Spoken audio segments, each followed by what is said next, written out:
জীবনে ইচ্ছা শক্তি থাকলে সব কিছুই সম্ভব। তাই এই ইচ্ছা শক্তিটাকে নিয়ে আমি আমার একটা বিজনেস নতুন করে স্টার্ট করতে যাচ্ছি। বর্তমান যুগে প্রেস অন নেলসের রমরমা তো খুব ভালোই চলছে, তোমরা অনেকেই জানো। তাই আমিও হ্যান্ডমেড প্রেস অন নেলসের বিজনেস আজ থেকে স্টার্ট করছি। শুরুটা করেছিলাম কাল থেকে, কালকে ভিডিও নেওয়া হয়নি। দেখো কালকে এই নেলটা আমি রেডি করেছি আমার হাতের জন্য। আজকে কটা আমি স্যাম্পল রেডি করব। আর জানো তো, এই ইচ্ছা শক্তিটার থেকেও যদি আমাকে কোনো কিছু জিনিস জোর দেয়, সেটা হলো আমার মায়ের সাপোর্ট।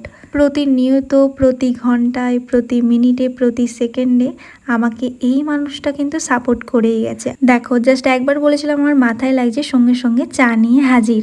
আগের যে নেলটা করেছিলাম সেটা দেখে দুটো ক্লায়েন্ট আমাকে স্যাম্পল চেয়েছে, তো সেগুলোই আজকে আমি রেডি করছিলাম। জানি না তাদের ভালো লাগবে কি খারাপ লাগবে, নেক্সট ভিডিওতে আমি অবশ্যই জানাবো। আমি শুধু এই ফার্স্ট টাইম প্রেস অন নেলসের বিজনেস শুরু করছি তা নয়, আমি makeup artist plus nail artist. আমি এটাও জানি না আমি তিনটে জিনিসকে নিয়ে কিভাবে হ্যান্ডেল করব, কত দূর এগোতে পারবো। আর দেখো 9টা তখন 4 বাজে, আমি তখন সব কিছু রেডি করছিলাম। এই দেখো একটা স্যাম্পল আমার রেডি হয়ে গেছে। তারপর আমি খেয়ে দিয়ে এসে সেকেন্ডটাতে ধরেছিলাম। সেকেন্ড স্যাম্পলটা করতে করতে আমার প্রচণ্ড লেট হয়ে গেছিলো। আর এক হাতে ফোন এক হাতে নেল করা আমার পক্ষে তো সম্ভব হয়ে ওঠে না, তোমরা জানোই। তাও যতটা পারি তোমাদেরকে দেখানোর চেষ্টা করি। এই দেখো রিং লাইটের সামনে আমি এই সেকেন্ডটারও ছবি দিয়ে দিলাম, আগেরটার ভিডিও